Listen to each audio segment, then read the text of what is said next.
The sun, a molten disk in the hazy sky, cast long shadows from the reinforced skyscrapers, their platforms now occupied by a chorus of squawking pterodactyls.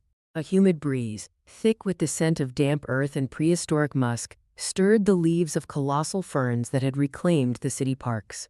Below, in the designated herbivore zones, a family of brontosauruses browsed placidly, their massive bodies swaying with each bite. Humans, small in comparison, moved around them with a practiced ease, their lives a constant dance with giants. Dr. Eris Thorne adjusted his glasses, the humidity fogging the lenses. He swiped at them impatiently, his gaze fixed on the observation deck where Dr. Lena Hansen was fiddling with a complex monitoring device. Her brow was furrowed in concentration, a thin line of worry etched between her eyes. The air around them crackled with an undercurrent of unease, a subtle shift in the usual rhythm of the city. "Readings are fluctuating again," Lena announced, her voice tight with concern. Her fingers tapped a series of commands, the screen flickering with unstable data. "The seismic activity is spiking in Sector Gamma. It's not consistent with any known pattern." Eris moved closer, his own anxiety rising. He glanced down at the park below, the peaceful scene a stark contrast to the data they were observing. A pair of young children chased a stray Compsognathus, its tiny claws clicking against the paving stones. He tried to hold on to the normalcy, but his heart was already starting to pound in his chest. "Show me the energy spikes," he demanded, his voice losing its usual calm. Lena complied, the screen displaying a chaotic series of lines that made no sense, a jagged mess of incomprehensible data. "This is unlike anything I've seen. The energy signatures are alien." Lena's head snapped up, her eyes wide with the same fear that gripped Eris. "Alien? Are you sure, Eris? We haven't detected anything like this before. Is it possible?" She couldn't finish the sentence, the unspoken word hanging in the air between them. Eris's jaw clenched. He knew the implications were immense. If the energy spikes were indeed alien, it meant Earth was facing something it hadn't seen since the dinosaurs, something potentially more dangerous than the meteor. "We need to run diagnostics. All of them. Alert all the sector scientists. This is no longer a geological anomaly, Lena. Something is coming." Lena nodded, the color draining from her face. She pushed a strand of hair from her face and gave a curt nod. The gentle hum of the city seemed to mute, replaced by the frantic hammering of their own hearts, echoing the unspoken fear. Earth was about to face a new era. The age of giants may not be enough to protect it from what was coming. The midday sun beat down on Neo-Veridia, baking the city's chrome skyscrapers and glass walkways. A typical day, until the ground trembled. Not with the subtle hum of the city's energy grid, but a primal, bone-jarring shudder. Rexy, a Tyrannosaurus rex infamous for her unpredictable nature, had broken free. Her enclosure, usually a fortress of reinforced steel and tranquilizers, lay in ruins. The first sign was the earth rippling, sending cracks spider-webbing across the plaza. Then came the roar, a sound that swallowed the city's hum, turning it into a distant whisper. Panic erupted. People screamed, abandoning their lunches and rushing from the open plazas, the clatter of their feet echoing in the vast space.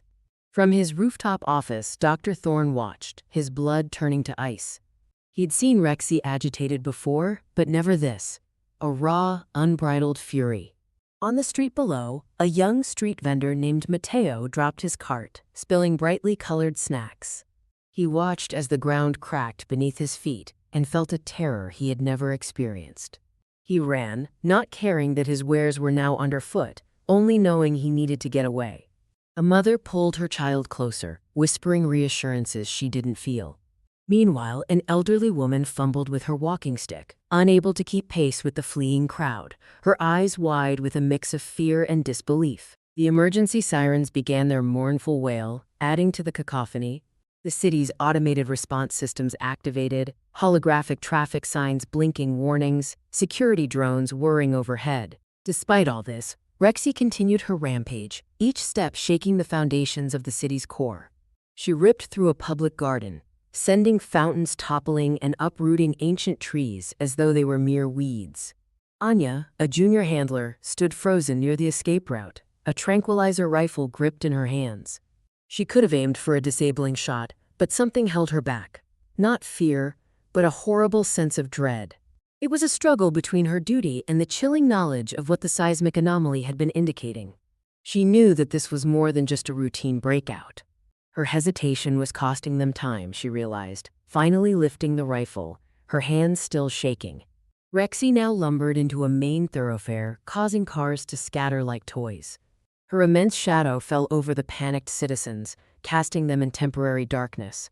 A construction worker named Ben, high atop a half-built skyscraper, watched in awe mixed with dread as the colossal beast walked past. This wasn't just an escape, he realized. It was an event of a different scale. The distant sounds of police choppers began to be heard, and finally, Anya fired her first dart. It hit with a soft thud, but it barely fazed the giant reptile, which continued its destructive path. This was more than a rampage. It was a testament to a change that was now affecting the core of their existence. The emergency alarm blared, a relentless, gut-churning siren that seemed to vibrate the very bones of the Neo-Veridia facility. In the usually hushed corridors of the dinosaur handling unit, the air crackled with urgency. A team of 6, the facility's most seasoned handlers, moved with practiced precision. Leading them was Elias Vance, a man whose face, etched with years spent in the company of giants, bore the weight of unspoken understanding. He moved with a quiet intensity, eyes sharp, like a hawk assessing a hunt. Beside him strode Lena Petrova, her dark braids swinging rhythmically against her armored vest. Her hands, though gloved, showed the calluses of someone who'd spent more time wrangling than relaxing. A veteran of countless close calls, a faint scar traced its way across her jaw, a permanent reminder of the risks they faced. Each member of the team moved swiftly, grabbing specialized equipment, tranquilizer rifles, heavy-duty restraining gear, sonic emitters designed to gently herd animals, everything meticulously maintained and ready for use. As they reached the central briefing room, holographic projections of the city flickered across the walls, highlighting Rexy's rampage with chilling precision. Elias tapped a stylus on the interactive table, zooming in on a particular section where Rexy had demolished a pedestrian walkway. Initial reports indicate a significant escalation, Elias said, his voice calm but firm, each syllable carrying weight. Her aggression is unlike anything we've seen. The usual protocol will be ineffective. There was a subtle tension between him and Lena. She believed in immediate, decisive action, but Elias's experience was not to rush into any situation with a creature of Rexy's scale. Lena gestured towards the screen with a gloved hand. "We need to take her down fast before she causes more damage," she declared, her voice tinged with barely restrained frustration. She had seen enough casualties out there and wouldn't tolerate more if she could prevent it. Elias looked at her, his expression a mix of concern and understanding. He understood her urgency, but he also knew that a reckless approach could be catastrophic. "This isn't a simple recapture, Lena. We need to understand what's triggering this behavior before we risk a worse outcome," he responded, his voice quiet but resolute. "We don't want to harm her more than necessary or escalate this." He knew that while Lena was brave, she could let emotion cloud her judgment, something not advisable in a delicate situation such as this one. Anya, the junior handler, who had frozen in terror before, watched the interaction from the back of the group. Her past failures had not gone unnoticed, and she felt the eyes of the team on her, silently judging her every reaction. Dr. Thorne's face flickered on one of the monitors, his brow furrowed. "We've detected a significant increase in biosignature fluctuations from Rexy," he announced over the comm system, his voice tinged with alarm. "It's unlike anything we've recorded. Whatever's happening is affecting her on a cellular level." A murmur of concern spread through the team. This wasn't just a breakout, it was something more, something deeply troubling. "We'll approach her with non-lethal solutions first, but we need a backup plan that isn't traditional tranquilizers," Elias directed. He glanced at a young technician, Ben, who was fiddling with a sonic device. "Ben, recalibrate the frequency. We need a broader spectrum to influence her behavior without causing harm. But it needs to be precise." The pressure was palpable, the weight of the city's safety resting on their shoulders. The team broke away, each heading towards their designated vehicles. But the underlying unease of something that was not what it seemed had settled upon them all. The low hum of the sonic emitters vibrated through the humid air, a gentle wave washing over the clearing. Elias, his jaw tight, watched Lena's every move. Her eyes, usually so fierce, held a flicker of apprehension as she adjusted the frequency, her hands moving with practiced precision. Anya stood further back, her breath catching in her throat, her eyes darting between Lena and the tree line, where Rexy remained hidden. They were all aware of the tension, a taut string ready to snap. A deep rumble vibrated the ground, and Rexy stepped into view. The sonic field pulsed, a carefully orchestrated symphony of sound that seemed to calm the behemoth. Her massive head lowered slightly as she responded to the gentle vibrations, a low growl replacing the previous enraged roars. The handlers worked as one, each playing their role with practiced ease. They maneuvered her with the directional sound, inching her towards the reinforced containment path. The path, bathed in the low light of the afternoon sun, was meant to be her safe space, a familiar terrain. As Rexy stepped onto the designated trail, a sudden shift in the sound caused her to jerk her head. She paused. Lena's eyes widened as she frantically adjusted the emitter, sweat beading on her brow. Rexy let out a guttural growl, her tail lashing in frustration as she started to move sideways, the sonic field becoming chaotic. Elias's fist clenched. Anya stumbled backwards, her hand covering her mouth to stop a gasp.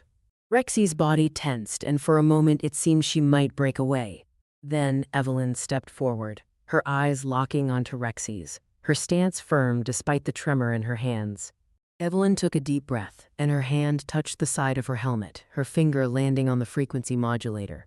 She closed her eyes for a brief moment before adjusting the frequency, and as it did, a calm and familiar low pulse washed over the massive animal. Rexy's head tilted and her muscles loosened. It was a frequency only Evelyn knew, a sound she'd used since Rexy was a hatchling. The animal responded to this specific tone, her steps slowing as she moved back to the designated path. The team breathed out, the release of tension palpable.